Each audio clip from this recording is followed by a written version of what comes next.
Hello, I am back with another of my weekly news vids, and today I'm going to cover a couple of tricky shots, things that you might find difficult. So first of all, I've got a plethora of fairway woods, yes. We're going to hit fairway woods off the deck, give you a few tips on that. Also, we're going to head over and do some fairway bunker shots, plenty more as well. But before that, I'm just going to have a go at that shot that I found so tricky last week. This week, I'm going to nail it. There you go.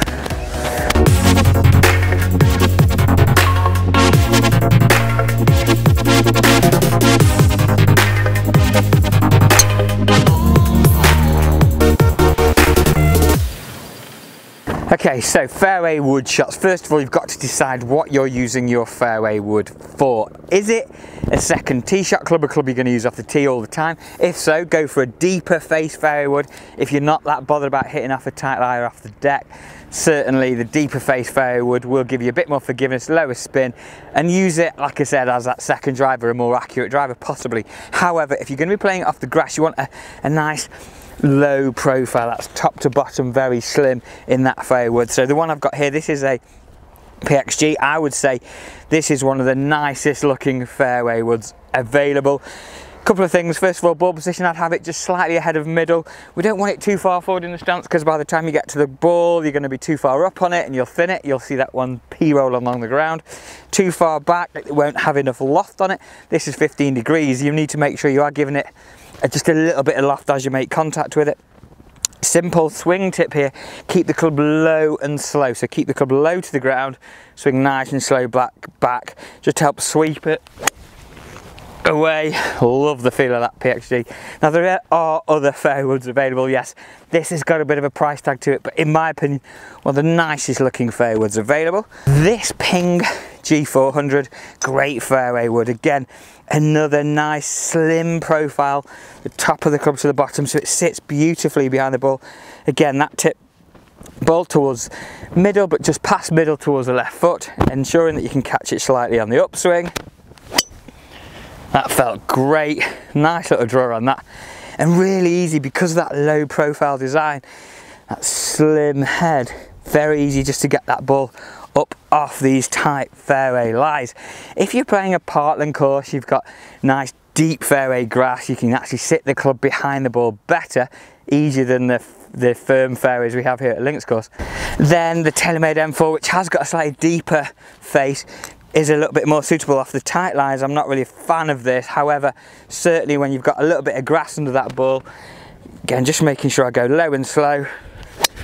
That was nice again, really getting a good shape on these shots. But yeah, just that little bit more fairway under the ball there helped me get that deeper face up in the air. And one of the most powerful fairway woods at the moment, Callaway Rogue. This is a beast. Love the nice shallow profile of this club. Does fill me with confidence. I'm going to give it a bare lie, and this will pick it up beautifully. Jailbreak technology in here, so it gives it a nice little doing there as it flies away. So a couple of points to remember there when you're using your fairway wood. Ball slightly past middle, make sure you catch it slightly on the upswing, and if you're using it off a tight fairway, go for a slim profile. If you're going to be using it as a second tee shot club, you can go deeper. And also if you're playing a Parkland course, you've got a lot more fluffy lies and the club can sit behind the ball better. Again, a deeper profiled fairway wood might suit you. I did mention we're going to do some fairway bunker shots. We'll take you over there in a second or two, but before that we've got some members news. So congratulations at the weekend to Paul Singleton, net 70, again in some challenging conditions. White Tees medal as the autumn trophy. So Paul, you're this week's winner. Runner up in McKinley, the sweet swinging Ian McKinley, also the 70 losing out on a card playoff. Twos for those of you that made a two at the weekend, £11 been paid onto your account already. There's lots of new product launching at the moment. The new Gapper product arrives this week. We had a fantastic week fitting it last week. Some great results. The Gapper High seemed to be the one that really worked in our custom fits. I'm a fan myself of the Gapper Mid, but certainly the results we're getting with Gapper High were superb. And also I went through a full custom fit with a Titleist fitting expert on Friday. You can click on this link and have a little look at that for a Titleist TS project driver. I was surprised. It performed brilliantly and I'm looking forward to giving that a bit of a go, to be fair. And the new Titleist product is available from the end of September, so nice introduction of product towards the end of the season around the Ryder Cup. There's a bit of a theme there. Did I mention I was going, by the way? Only 8 more sweeps and we're getting on that plane. Yes, I did promise I will bring some souvenirs back, so make sure you subscribe so you don't miss out on any of the Ryder Cup giveaways coming up in the next few weeks. Hit that subscribe button. Give us a comment below if there's anything you'd like me to work on. I'm now going to show you a quick tip on how to play the dreaded fairway bunker shot. This is a links fairway bunker as well, so there's quite a high lit. First rule here, make sure you get the ball out. That is very important. Don't be too greedy. Often we see golfers in this situation think, oh, I could just, and you always catch that top inch, it'll stay in, I'm afraid. Get enough loft to get it out, but you might want to make a good advancement, a good distance on the ball. That means don't take too much sand, if any. So a couple of really important things I'm going to do. First of all, my stance a little bit narrow. I'm not going to ground my feet into the sand too much either.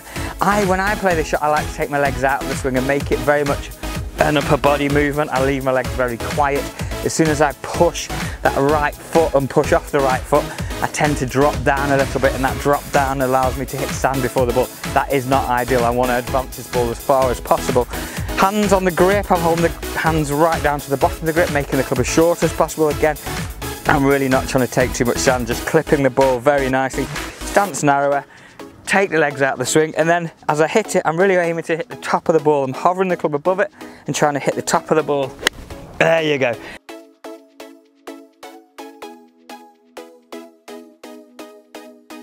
Nice crisp clip out of that sand.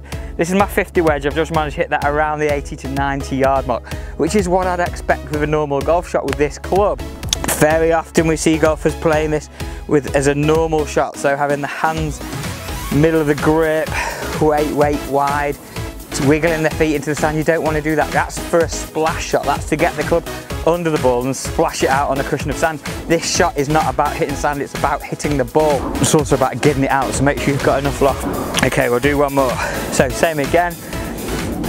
One thing I do is, like I said, make my stance a little narrower than I normally would, down towards the bottom of the grip, hover the club above the ball, and again I'm aiming to hit the top of the ball without using too much of my legs.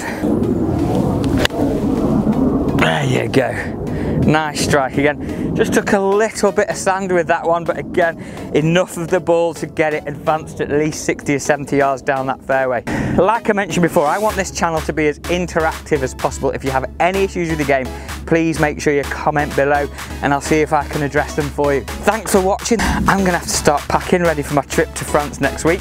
Sorry, if you follow me on Instagram, Twitter, Facebook, you may want to unfollow me next week. There's gonna be plenty of stuff going on over in Paris and around the Golf National.